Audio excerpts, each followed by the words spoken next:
Listen, stop what you're doing for a second. Put down that cup of coffee. Lean in. I'm not here to give you a lecture. I'm not going to quote some dusty textbook or recite lines from a self-help guru. I want to talk to you, man to man, soul to soul, the way we talk standing on a street corner at midnight. This isn't a story about a king. It's not about a billionaire. It's about a guy, let's call him Rofiq. You might not know his face, but I bet you know his pain. You've felt that hollow ache in your chest too, haven't you? Rofiq walked into an interview room. The air was cold. The man across the desk didn't even look up. He just pushed the file away, like it was trash, and muttered, "You don't have it. No confidence. You can't even look me in the eye. Why are you even here?" Rofiq didn't argue. He didn't fight back. He just lowered his head and walked out. Do you know how heavy that walk is? He was on the bus home, people shoving past him, but he couldn't feel a thing. He was numb. He felt like the most useless person on this planet. When he got home, his mother looked at him, hope in her eyes, and asked, "How did it go, son?" Rofiq lied. "It was great, Ma. Really good." But his stomach roared with a hunger that pride couldn't feed. There was no food.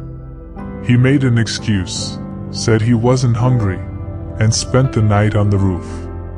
Just him, his tears, and a cold, indifferent sky. Most people would have stayed down. When the world screams, "You're a failure," most people start to believe it. Rofiq stood before a cracked mirror. Eyes bloodshot. Stubble on his face. He looked at his reflection and asked one question. "Rofiq, are you really this worthless?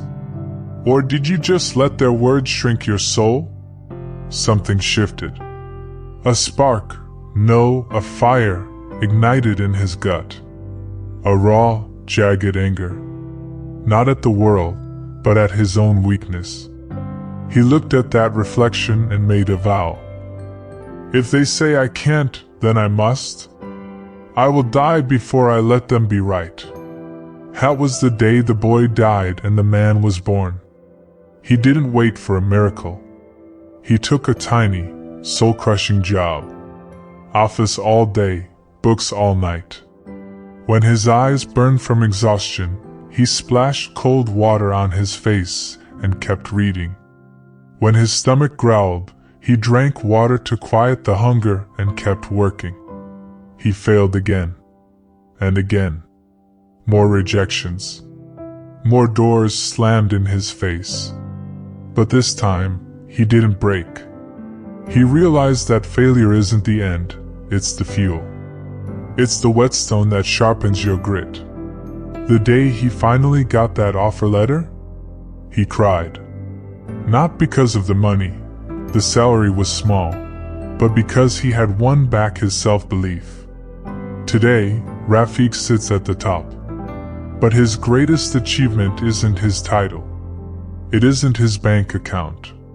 His greatest victory is that today, when he looks in the mirror, he can look himself straight in the eye.